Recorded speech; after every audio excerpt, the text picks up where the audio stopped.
Have you ever wondered how much money you actually need for a Kyoto day trip like this? Wearing a kimono, walking through the famous red gates of Fushimi Inari, and visiting one of Kyoto's most beautiful temples. Well, today I'm going to show you exactly that, and throughout the day, I'll keep track of every major expense. By the end of this video, you will know exactly how much a Kyoto day like this costs. Before heading to Kyoto's famous attractions, there's one thing you'll notice almost everywhere: kimono rental shops. And honestly, it's easy to see why they're so popular. Kyoto already has a traditional atmosphere, and wearing a kimono makes the experience feel even more special. The shop we booked cost 8,500 yen for a couple, including the kimono, handbag, traditional footwear, hairstyling and makeup. Compared to some other places we checked, where a single kimono could cost over 5,000 yen, this felt like a really good deal. Another reason we chose this shop is its location. It's only about a 4-minute walk from Fushimi Inari Taisha, making it a very convenient option for visitors. I'll leave the shop details in the description below if you'd like to check it out. Welcome to Fushimi Inari Taisha. Before reaching them, you pass through the shrine grounds, and honestly, the atmosphere here already feels special. The sound of footsteps, the traditional buildings standing quietly in the background. For a moment, it almost feels like Kyoto is moving at a different pace. People stopping to pray. Then, as you walk a little further, you start seeing flashes of red in the distance. And suddenly, the gates appear one after another, then another and another, until it feels like they never end. There are thousands of these Torii gates, each one donated by a person or a business hoping for prosperity and good fortune. But what surprised me most wasn't how many gates there were. It was how the atmosphere changed as I walked through them.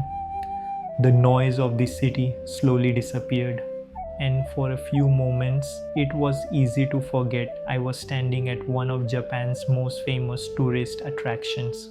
Sometimes the most memorable part of travel isn't the place itself, it's the feeling you get while you're there. And just like that, it was time to leave Fushimi Inari behind. Now it's time to visit another one of Kyoto's iconic landmarks, Kiyomizu-Dera. Let's see what makes it so special. And the first thing that welcomes visitors is this impressive entrance gate. People from all around the world come here every year to experience one of Kyoto's most famous landmarks. As we walked up the stairs, a beautiful pagoda slowly came into view. And honestly, it's hard not to stop and admire it. Standing here, surrounded by centuries of history, it's easy to understand why Kiyomizu-Dera has become one of Japan's most visited temples. But this was only the beginning. There was still much more waiting ahead. As we continued walking toward the temple, it was hard not to notice how much history surrounds this place. Kiyomizu-Dera was originally founded more than 1,200 years ago. And despite fires, wars, and centuries of change, it remains one of the most visited temples in Japan today.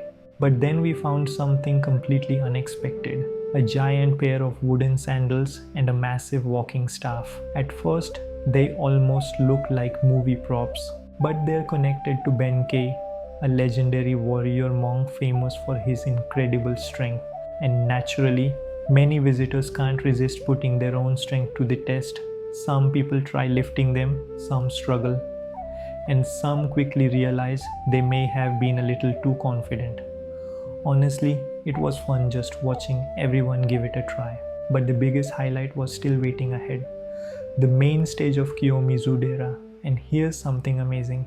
This famous wooden platform was built without using a single nail in its main support structure.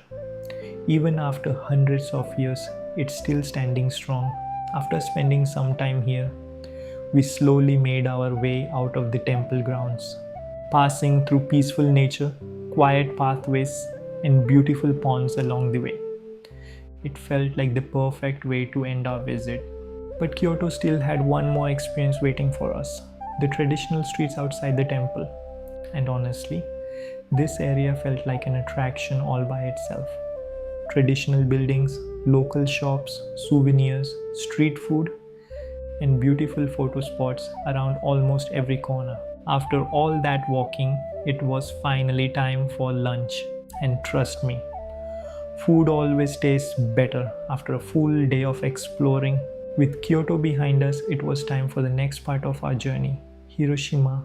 Before heading to Hiroshima, let's take a quick look at the cost of our Kyoto trip. For our group of 5, traveling by car cost around 56,290 yen. Using public transportation would have cost around 56,388 yen. So the difference within Kyoto was less than 100 yen.